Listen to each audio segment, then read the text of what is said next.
മഹാത്മാഗാന്ധി ദേശീയ ഗ്രാമീണ തൊഴിലുറപ്പ് പദ്ധതിയുടെ മാനദണ്ഡങ്ങളിൽ കേന്ദ്ര സർക്കാർ വരുത്തിയ മാറ്റങ്ങൾക്കെതിരെ രൂക്ഷമായ വിമർശനവുമായി LDF കൺവീനർ TP രാമകൃഷ്ണൻ രംഗത്ത്. കേന്ദ്രത്തിന്റെ പുതിയ പരിഷ്കാരങ്ങൾ പദ്ധതിയെ പൂർണ്ണമായും തകർക്കുന്നതാണെന്ന് അദ്ദേഹം ആരോപിച്ചു. തിരുവനന്തപുരത്ത് നടത്തിയ വാർത്താ സമ്മേളനത്തിലാണ് കേന്ദ്ര നയങ്ങൾക്കെതിരെ അദ്ദേഹം ആഞ്ഞടിച്ചത്. ദേശീയ ഗ്രാമീണ തൊഴിലുറപ്പ് പദ്ധതിയുടെ അന്തസത്ത ഇല്ലാതാക്കുന്ന നടപടികളാണ് കേന്ദ്രത്തിന്റെ ഭാഗത്തു നിന്ന് ഉണ്ടാകുന്നത്. പദ്ധതിയുടെ ധനവിനിയോഗം പൂർണ്ണമായും കേന്ദ്രത്തിന്റേതാണ് എന്നതിരിക്കെ അതിൽ മാറ്റം വരുത്തുന്നത് സംസ്ഥാനങ്ങളെ സാമ്പത്തികമായും പ്രതിസന്ധിയിലാക്കുമെന്ന് അദ്ദേഹം പറഞ്ഞു. ഗ്രാമീണ മേഖലയിലെ ദരിദ്ര ജനവിഭാഗങ്ങളുടെ ഏക ആശ്രയമായ ഈ പദ്ധതിയെ ഇല്ലാതാക്കാനാണ് കേന്ദ്രം ശ്രമിക്കുന്നത്. നിലവിൽ കൂലി ഇനത്തിലുള്ള തുക കേന്ദ്രം നേരിട്ടാണ് നൽകുന്നത്. പുതിയ മാറ്റങ്ങൾ നടപ്പിലായാൽ അത് സംസ്ഥാനങ്ങളുടെ മേൽ അധിക ബാധ്യത അടിച്ചേൽപ്പിക്കുന്നതിന് തുല്യമാകും. ഈ ഭേദഗതിയിൽ നിന്നും കേന്ദ്ര സർക്കാർ അടിയന്തരമായി പിന്മാറണം. പദ്ധതിയിൽ നിന്ന് മഹാത്മാഗാന്ധിയുടെ പേര് ഒഴിവാക്കാനുള്ള നീക്കത്തെയും TP രാമകൃഷ്ണൻ ചോദ്യം ചെയ്തു. മഹാത്മാഗാന്ധിയുടെ പേര് എന്തിനാണ് മാറ്റുന്നത്? രാജ്യത്തിന്റെ ചരിത്രത്തിൽ നിന്ന് ഗാന്ധിജിയെ മായ്ച്ചു കളയാനുള്ള ബോധപൂർവമായ ശ്രമമാണിതെന്ന് അദ്ദേഹം പറഞ്ഞു. പേര് മാറ്റാനുള്ള നീക്കം ഉപേക്ഷിച്ച് പദ്ധതി കൂടുതൽ കരുത്തുറ്റതാക്കാനാണ് കേന്ദ്രം ശ്രമിക്കേണ്ടത്. ഇന്ത്യ ഒട്ടാകെ പരിശോധിച്ചാൽ തൊഴിലുറപ്പ് പദ്ധതി ഏറ്റവും ഫലപ്രദമായി നടപ്പിലാക്കുന്ന സംസ്ഥാനം കേരളമാണ്. ഗ്രാമീണ ജനവിഭാഗത്തിന്റെ ദാരിദ്ര്യ നിർമ്മാർജ്ജനത്തിൽ ഈ പദ്ധതി വലിയ പങ്ക് വഹിക്കുന്നുണ്ട്. കേരളത്തിന്റെ ഇത്തരം നേട്ടങ്ങളെ അട്ടിമറിക്കാനാണ് കേന്ദ്രത്തിന്റെ പുതിയ നീക്കങ്ങൾ ലക്ഷ്യമിടുന്നത്. പദ്ധതി തകരുന്നതോടെ സാധാരണക്കാരായ തൊഴിലാളികളുടെ ജീവിതമാർഗം അടയും. കേന്ദ്ര സർക്കാരിന്റെ ജനദ്രോഹ നടപടികൾക്കെതിരെ ശക്തമായ പ്രതിഷേധം സംഘടിപ്പിക്കാൻ LDF തീരുമാനിച്ചു. ഈ മാസം 22-ാം തീയതി കേരളത്തിലെ കേന്ദ്ര സർക്കാർ ഓഫീസുകൾക്ക് മുന്നിൽ LDFന്റെ നേതൃത്വത്തിൽ വിപുലമായ സമരം നടക്കും.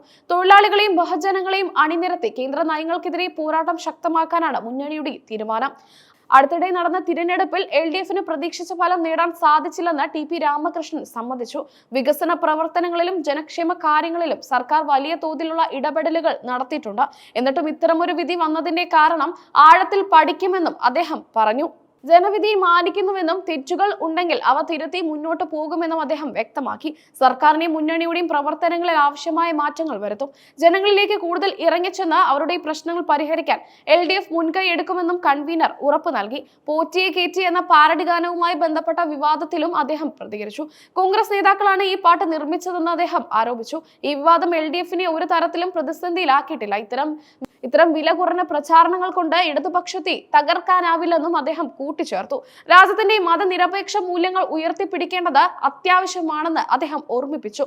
എല്ലാ മതവിശ്വാസങ്ങൾക്കും ഇവിടെ പരിരക്ഷ വേണം. വിശ്വാസങ്ങളെ ഹനിക്കുന്ന തരത്തിലുള്ള നീക്കങ്ങൾ ആരുടെ ഭാഗത്തു നിന്നും ഉണ്ടാകാൻ പാടില്ല. അത്തരമൊരു സമീപനത്തിന് സഹായകരമാണോ കോൺഗ്രസ് എടുക്കുന്ന നിലപാടെന്ന് അവർ ആത്മപരിശോധന നടത്തണം. പാരഡി ഗാനം മതവിശ്വാസത്തെ ഹനിക്കുന്നതാണെന്ന് തെളിഞ്ഞാൽ അതിനെതിരെ കർശനമായ നടപടി വേണമെന്ന് TP രാമകൃഷ്ണൻ ആവശ്യപ്പെട്ടു. രാഷ്ട്രീയ ലാഭത്തിനായി വിശ്വാസങ്ങളെ കരുവാക്കുന്നത് ശരിയായ രീതിയല്ല. ഇക്കാര്യത്തിൽ സർക്കാരിന്റെയും പോലീസിന്റെയും ഭാഗത്തു നിന്ന് ഉചിതമായ അന്വേഷണം ഉണ്ടാകുമെന്നും അദ്ദേഹം പറഞ്ഞു.